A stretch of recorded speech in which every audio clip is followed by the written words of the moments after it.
മമതാ ബാനർജിയുടെ സവൻ ബാനർജി ഉണ്ടല്ലോ, ബബുൻ എന്ന് പറയുന്ന സഹോദരൻ. അപ്പോൾ പുള്ളിക്കാരന് വലിയ താല്പര്യമുണ്ടായിരുന്ന മണ്ഡലമാണ്. അദ്ദേഹം ഞാനിവിടെ സ്വതന്ത്രനായി മത്സരിക്കുമെന്നൊക്കെ പ്രസ്താവനയൊക്കെ ഇറക്കി. മമതയുടെ അടുത്ത് വിമത പ്രവർത്തനം കാണിച്ചാൽ മമത അന്നേരം തന്നെ അവസാനം പറഞ്ഞത് ഇനി എവിടെയും എൻ്റെ സഹോദരനെന്ന് പറയരുത് എന്നടക്കം മമതാ ബാനർജി പറയുകയും ഒക്കെ ചെയ്ത സ്ഥലമാണ്. ആ പ്രസൂൻ ബാനർജി ഒരു ഭാഗത്ത് നിൽക്കുന്നതുകൊണ്ട് തന്നെ, വീണ്ടും മത്സരിക്കാൻ നിൽക്കുന്നതുകൊണ്ട് തന്നെ ആ മണ്ഡലത്തിനൊരു വലിയ പ്രത്യേകതയുണ്ട്. അവിടെ എതിര് നിൽക്കുന്നത് CPM-ന് സബ്യസാചി ചാറ്റർജിയാണ് എതിർക്കുന്നത്. CPM-ൻ്റെയും കോൺഗ്രസിൻ്റെയും സ്ഥാനാർത്ഥിയായി നിൽക്കുന്നത് സബ്യസാചി ചാറ്റർജിയാണ്. BJP അവിടെ സ്ഥാനാർത്ഥിയായി നിൽക്കുന്നത് രതിൻ ചക്രവർത്തിയാണ്. രതിൻ ചക്രവർത്തി പഴയ TMC-യുടെ നേതാവാണ്, തൃണമൂൽ കോൺഗ്രസിൻ്റെ നേതാവാണ്. പ്രത്യേകിച്ച് ഹൗറ മുനിസിപ്പൽ കോർപ്പറേഷൻ്റെ ചെയർമാനൊക്കെ ആയിരുന്ന ആളാണ്. BJP പ്രധാനമായും കാണുന്നത് ഈ 20% വരുന്ന മറ്റു സംസ്ഥാനങ്ങളിൽ നിന്ന് അവിടെ എത്തിയ ആളുകളുടെ വോട്ട്. ഇത്തവണത്തെ ഈ പറഞ്ഞ 7 മണ്ഡലങ്ങളിൽ എടുക്കുമ്പോൾ നമ്മൾ ഈ ഹൗറ ചിത്രം നമുക്ക് വ്യക്തമാണ്, വളരെ പ്രാമുഖ്യമുള്ള മണ്ഡലം എന്നുള്ളത്. മറ്റു മണ്ഡലങ്ങൾ എടുക്കുമ്പോഴും BJP-ക്ക് സ്വാധീനമുള്ള മണ്ഡലങ്ങൾ അതിനകത്തുണ്ട്. അതായത് TMC എന്നുള്ളതിനപ്പുറത്തേക്ക് ഇപ്പം ബംഗോണൊക്കെ എടുക്കുമ്പോൾ അതിനകത്തൊക്കെ അത് ദീർഘകാലമായിട്ട് ആദ്യം CPM-ൻ്റെ സ്വാധീനമായിരുന്ന മണ്ഡലം, അതിനുശേഷം TMC പിടിച്ചടക്കിയ മണ്ഡലം, പിന്നീട് കഴിഞ്ഞ തെരഞ്ഞെടുപ്പിലൊക്കെ BJP വിജയം നേടിയ മണ്ഡലങ്ങളൊക്കെ ഉണ്ട്. അത് ബംഗോണിനെ കുറിച്ചിട്ടാണ് യഥാർത്ഥത്തിൽ ഈ ഘട്ടത്തിൽ രണ്ടാമത്തെ പാർട്ടി, ഒന്നാമത്തെ പാർട്ടി തൃണമൂൽ കോൺഗ്രസ് ആണെങ്കിൽ രണ്ടാമത്തെ പാർട്ടി BJP തന്നെയാണ് അവിടെ. അത് ഈ മണ്ഡലങ്ങൾ, ഈ ഹൗറയ്ക്ക് അപ്പുറത്തേക്ക് മറ്റു മണ്ഡലങ്ങളൊന്നും തന്നെ അങ്ങനെ CPM-ഓ കോൺഗ്രസോ ഏതെങ്കിലും തരത്തിലൊരു വലിയ വെല്ലുവിളിയൊന്നും ഉയർത്തുന്നൊന്നും നമുക്ക് പറയാൻ കഴിയില്ല. പക്ഷേ ചില മണ്ഡലങ്ങൾ ഇപ്പം ആറാം ഭാഗം എടുക്കുമ്പോൾ അത് TMC-യുടെ ഒരു TMC 2014 TMC ആധിപത്യം നേടുന്നത്. 80 മുതൽ 2014 വരെ ഇടതുപക്ഷത്തിൻ്റെ കുത്തകയായിരുന്ന മണ്ഡലം അത്. പക്ഷെ ഇത്തവണ കഴിഞ്ഞ തവണ 2019 എടുക്കുമ്പോൾ BJP-യുടെ എതിരാളിയെ സ്ഥാനാർത്ഥിയെ പരാജയപ്പെടുത്തിയത് വെറും 1142 വോട്ടിൻ്റെ വ്യത്യാസത്തിലാണ്. അതായത് തൃണമൂൽ കോൺഗ്രസിൻ്റെ മണ്ഡലം എന്ന് പറയുന്ന ചില മണ്ഡലങ്ങളിൽ BJP നടത്തിയ മുന്നേറ്റമൊക്കെ ഉണ്ട്. അങ്ങനെ ചില ഒരുപക്ഷെ ശക്തമായ മത്സരം എന്ന് പറയാവുന്ന ചില മണ്ഡലങ്ങൾ ഈ ഹൗറയ്ക്ക് അപ്പുറത്തേക്ക് ഉണ്ട്. BJP-യുടെ ഇത്തവണത്തെ ഒരു വലിയ പ്രതീക്ഷ എന്ന് പറയുന്നത് കഴിഞ്ഞ തവണത്തെ പോലെയല്ല, ഇത്തവണ അവിടെ CPM കുറെ കൂടി ശക്തി പ്രാപിച്ചിട്ടുണ്ട്. അവരുടെ ഒരു പഴയ ശക്തിയിലേക്കൊന്നും എത്തിയിട്ടില്ലെങ്കിലും വല്ലാതെ ദുർബലമായി പോയ അവസ്ഥയിൽ നിന്ന് അവർ തിരിച്ചു പിടിക്കുന്നുണ്ട്, ഗ്രൗണ്ട് തിരിച്ചു പിടിക്കുന്നുണ്ട്. അങ്ങനെ ഗ്രൗണ്ട് തിരിച്ചു പിടിച്ചു വരുമ്പോൾ BJP വിരുദ്ധ വോട്ടുകളാണ്, പ്രത്യേകിച്ച് മുസ്ലിം വോട്ടുകളിലായാലും അല്ലെങ്കിൽ BJP വിരുദ്ധ ഹിന്ദു വോട്ടുകളിലാണ് CPM ആയാലും കോൺഗ്രസ് ആയാലും തൃണമൂൽ കോൺഗ്രസ് ആയാലും 3 പേരും കോൺസെൻട്രേറ്റ് ചെയ്യുന്നത് ഒരേ വോട്ട് ബാങ്കിലാണ്. BJP നോക്കുമ്പോൾ BJP-ക്ക് കിട്ടേണ്ട വോട്ടുകൾ രണ്ടായി വിഭജിക്കപ്പെടുമ്പോൾ തൃണമൂൽ കോൺഗ്രസ് ഒരു ഭാഗം, ഹിന്ദു വോട്ടുകൾ ഒരു ഭാഗം തൃണമൂൽ കോൺഗ്രസ് പിടിക്കുന്നു, ഹിന്ദു വോട്ടുകളിൽ ഒരു ഭാഗം CPM പിടിക്കുന്നു അല്ലെങ്കിൽ കോൺഗ്രസ് പിടിക്കുന്നു, മുസ്ലിം വോട്ടുകളിലും ഒരു ഭാഗം തൃണമൂൽ കോൺഗ്രസും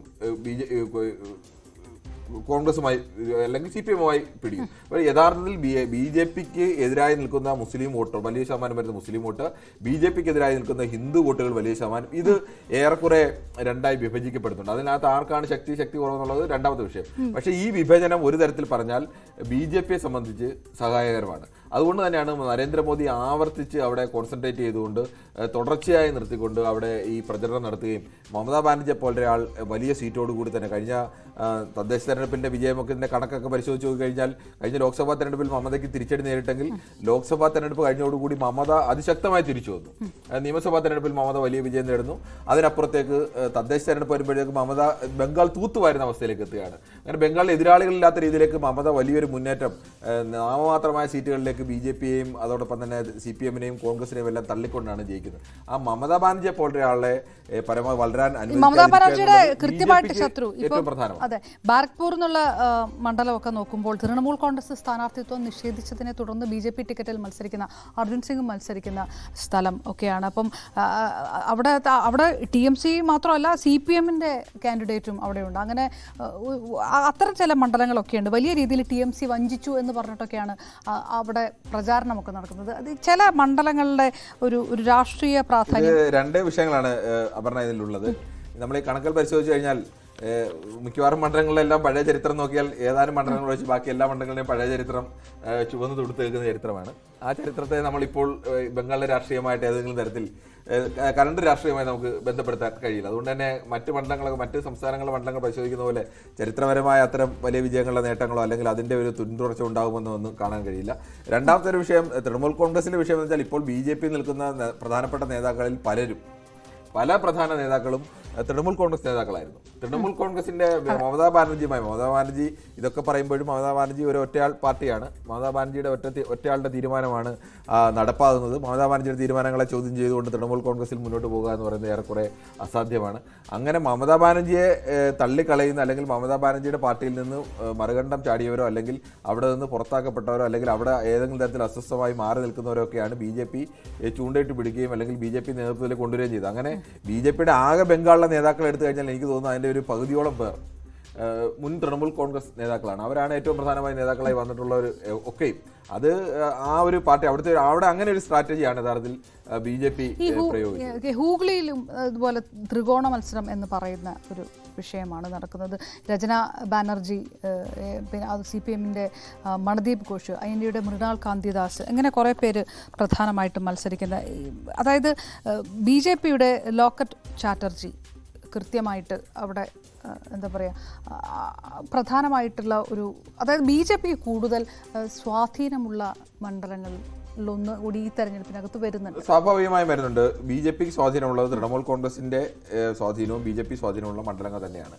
ഇതിനകത്ത് CPMന്റെ ഞാൻ പറഞ്ഞില്ല സ്വാധീനം വെച്ചിട്ട് നമുക്ക് പഴയ സ്വാധീനം വെച്ച് ഇപ്പോൾ ത്രികോണ മത്സരം എന്ന് പറയുന്നതിൽ കാര്യമായി എല്ലായിടത്തും ആ പറയുന്നതിൽ അർത്ഥമില്ല. അല്ലെങ്കിൽ പഴയ നിലവാരത്തിലേക്ക് CPMനും കോൺഗ്രസിനും കോൺഗ്രസിന് ആ നിലവാരം നേരത്തെ ഈ അടുത്ത കാലത്ത് ഉണ്ടായിരുന്നില്ല. അല്ലെങ്കിൽ ആ ഒരു ജനകീയമായ ബേസ് CPMന് നേടിയെടുക്കാൻ കഴിഞ്ഞാൽ മാത്രമേ അത്തരം ഒരു 40% വോട്ട് നേടിയിരുന്ന അല്ലെങ്കിൽ 50% വോട്ട് നേടിയിരുന്ന ഈ മണ്ഡലത്തിൽ നമുക്ക് ആകെ പരിശോധിച്ച് നോക്കിയാൽ കഴിഞ്ഞ തവണ പലയിടത്തെയും വോട്ടിംഗ് ശതമാനം 8.7 അല്ലെങ്കിൽ 9.7, 11, 12 ഒക്കെയാണ്. അവിടെ എവിടെയും ഒരു 30% വോട്ടിലേക്കോ അല്ലെങ്കിൽ രണ്ടാം സ്ഥാനത്തേക്ക് പോലും പലപ്പോഴും CPM സ്ഥാനാർത്ഥികൾ വരുന്നില്ല എന്നതുകൂടിയുണ്ട്. അങ്ങനെ ഒരു നിൽക്കുന്ന സ്ഥലത്തേക്ക് CPM വലിയ പ്രതീക്ഷ വെക്കുന്നുണ്ട്. ഇപ്പോഴും CPMന് വോട്ട് ചെയ്തിരുന്ന മനുഷ്യർ തന്നെയാണ് അവിടെ ഉള്ളതിൽ പകുതിയോളം പേരും CPMന് മുമ്പ് വോട്ട് ചെയ്യുന്ന ആളുകൾ തന്നെയായിരിക്കും. അവരെല്ലാം തിരിച്ചു വരുമെന്നൊക്കെ ഉള്ളൊരു പ്രതീക്ഷ CPMനുണ്ട്. പക്ഷേ നമുക്ക് കണക്ക് വെച്ച് നമ്മൾ വിശകലനം ചെയ്യുമ്പോൾ നമുക്ക് പറയാൻ കഴിയുന്നത് അവിടെയെല്ലാം അത്ര ഒരു ശക്തമായ ത്രികോണ മത്സരം എന്ന തരത്തിലേക്ക് കഴിഞ്ഞ തിരഞ്ഞെടുപ്പിൽ